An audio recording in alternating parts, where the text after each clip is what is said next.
안녕하세요. 봄이 왔습니다. 봄은 따뜻하고 연애하기 좋은 시기라고 합니다. 하지만 연애라는 것에 대해 현실성 없다고 생각합니다. 이번 시간에는 봄과 어울리는 달달한 로맨스 애니메이션에 대해 알아봅시다.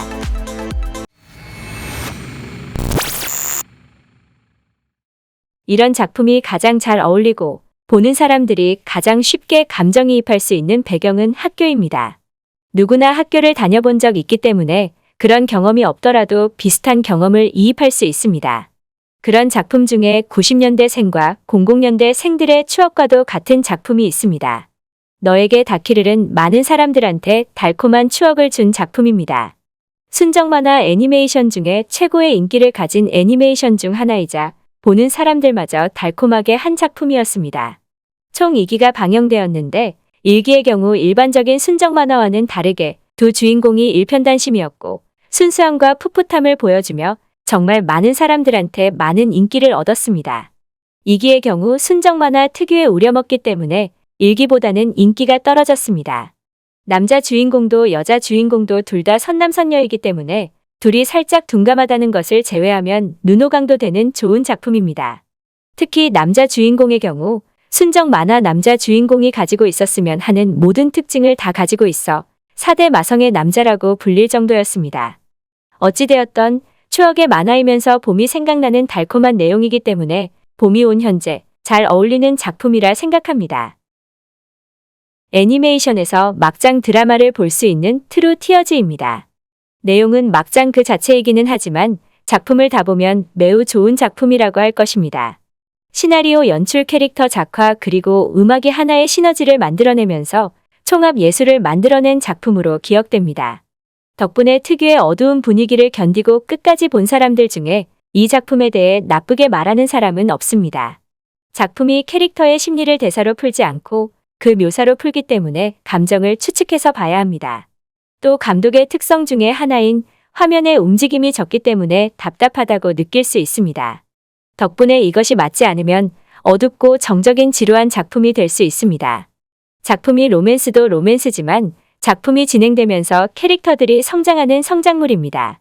하지만 성장하는 부분을 대사 혹은 장면으로 표현하지 않기 때문에 겉으로 드러나지 않는 내면 심리, 사랑과 인간적인 호감의 차이 등을 추리해야 합니다. 그렇기 때문에 로맨스라고 생각하고 보면 답답할 수 있지만 그 과정 또한 성장의 과정이라고 생각하면 각 캐릭터들의 성장을 지켜볼 수 있는 작품이 될 것입니다. 명작이지만 이해하기 다소 어려운 부분이 많은 작품이기 때문에 로맨스를 통한 내적 성장물을 보고 싶으신 분들에게는 재미있는 작품이 될 것입니다. 차분하지만 오랜만에 수뇌물의 정석을 보여준 달이 아름답다입니다. 제목은 과거 나스메 소세키가 I love you를 의역한 달이 아름답네요를 이용해서 정해졌습니다. 근데 진짜 나스메 소세키가 그렇게 말했는지는 알려지지 않았습니다. 일본에서도 서양에서도 준수한 평을 받은 작품이지만 안타깝게도 한국에서 방영이 되지 못해 잘 알려져 있지 않습니다. 풋풋한 순애를 보여주면서 나스메 소세키와 다자이 오사무와 같은 일본 문학 작품의 글귀를 인용하기에 다른 작품들과는 차별성을 보였습니다. 이러한 방식은 시청자들이 방해 없이 몰입하는 도움을 주었습니다. 또한 어느 정도의 속도감과 애절한 연기 그리고 감정을 표출하는 연출을 잘 보여주며 호평을 받았습니다. 하지만 이러한 연출은 너무 조용한 분위기로 만들어 잠이 온다는 비판 또한 존재했습니다. 안타깝게도 방영이 된 지 5년이 된 현재까지 한국에 들어올 기미는 보이지 않습니다. 하지만 작품 자체가 풋풋한 고등학생들의 순애를 보여주는 좋은 작품이기 때문에 일본어만 가능하시면 한번 시청해 보시는 것도 좋을 듯합니다. 많은 공감을 할 수 있는 학원물이지만 그렇다고 판타지 세상에서는 로맨스가 없다고 할 수 없습니다. 오히려 판타지 세상에서는 그 곳만의 법칙이 있기 때문에 그 특유의 재미를 줍니다. 모두가 아는 그 클리셰, 평민 소녀가 왕자랑 만나 연애를 하는 것을 보여주는 작품, 빨강머리 백설공주입니다. 정말 특이하게 작품이 일반적인 제작사가 아니라 액션물을 잘 만들기로 유명한 본즈였기 때문에 중간중간 로맨스가 맞는지 궁금한 역동적인 액션 장면이 나왔습니다. 또한 본즈답게 고퀄리티 배경 작화와 안정적인 인물 작화로 인해 좋은 평가를 받았습니다. 순정 만화 장르 자체가 블루레이 판매량이 높지 않기 때문에 아쉽지만 그래도 시청률이 나름 높았습니다. 모두가 아는 클리셰지만 의외로 신분 차이로 인해 발생하는 문제를 자연스럽게 풀었습니다. 물론 순정 만화 특유의 클리셰는 보여주었지만 너무 과도하게 나오지 않기 때문에 그런 부분에 거부감이 있더라도 나름 재미있게 볼 수 있습니다. 그렇다고 하더라도 순정 만화 작품을 순정 만화를 좋아하는 사람을 위해 만들었기 때문에 그 장르 자체를 싫어하시면 거부감을 들 수밖에 없습니다. 모든 사람이 아는 백설공주의 특징인 검은 머리에 하얀 피부 대신 빨강머리 백설공주라는 점과 그 특유의 판타지 세상이라는 느낌이 나름 신선하고 새로운 분위기를 주었습니다. 한국에서 품절이 된 초반 만화책도 애니메이션의 성공 이후 재판되었으며 애니메이션도 1쿨이 아니라 2쿨이었던 만큼 나름 재미있게 볼 수 있는 작품입니다. 인간인 소녀와 토지신인 요괴의 사랑 이야기를 보여주는 작품, 오늘부터 실령님입니다. 2기까지 나온 작품이며 추가로 OVA도 방영되었습니다. 특이하게 국내 자막 제작자가 초월 번역을 해서 팬들이 늘어난 경우입니다. 애니메이션에서 높은 작화와 적절한 개그를 섞어 높은 인기를 끌었습니다. 원작의 특징인 진지한 상황에서 개그 장면으로 전환하여 적절하게 웃음을 주는 분위기를 애니메이션이 잘 유지하려고 했습니다. 덕분에 애니메이션 자체가 높은 인기를 끈 것은 아니지만 원작의 판매량을 올리는 데 도움을 줘서 2기 제작이 가능하도록 하였습니다. 1기 자체의 평이 나쁜 것은 아니지만 정신 나간 듯한 장면이 많은 원작에 비해 다소 차분하다는 평이 있었습니다. 덕분에 2기는 원작과 비슷하게 더욱더 유쾌하게 진행되었습니다.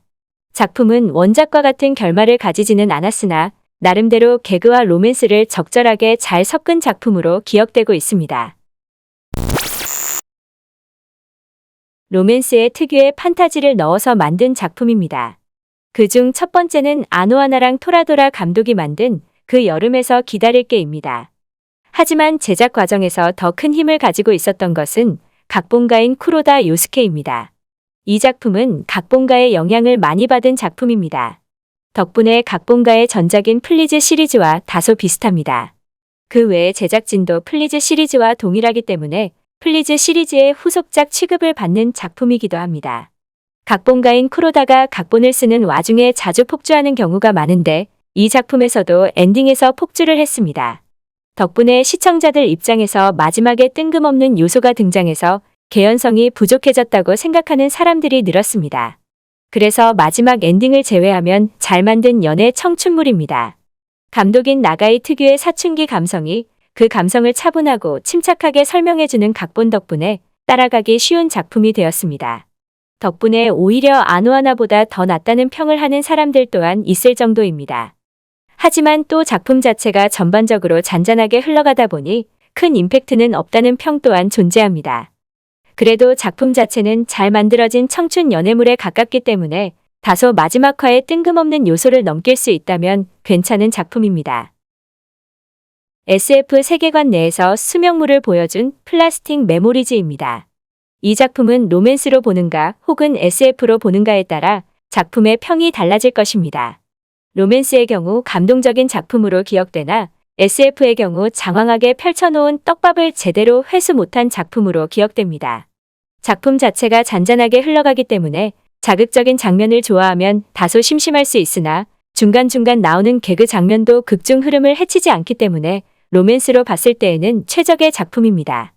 SF 장르도 포함되어 있지만 SF 요소가 많이 없기 때문에 진입장벽이 낮다는 장점도 있습니다. 하지만 이건 로맨스 혹은 일상물을 좋아하는 분들께는 장점이 되지만 SF를 좋아하는 분들께는 단점이 됩니다. 작품 중간중간 SF와 관련된 정보가 나오나 일회성 에피소드라 설명이 제대로 되지 않습니다. SF 장르 팬들이 원하는 인간과 기계의 경계 같은 요소는 들어가 있지 않기에 순전히 로맨스만을 보지 않으면 다소 힘들 수 있습니다. 결국 작품 전개를 제대로 통일하지 못했다고 할 수 있습니다.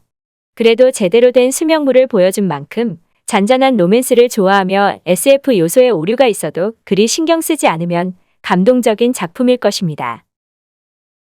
봄이 왔지만 봄이 안 온 것 같은 상황에서 로맨스는 그래도 말라있는 감정에 빛을 줄 것이라고 생각합니다.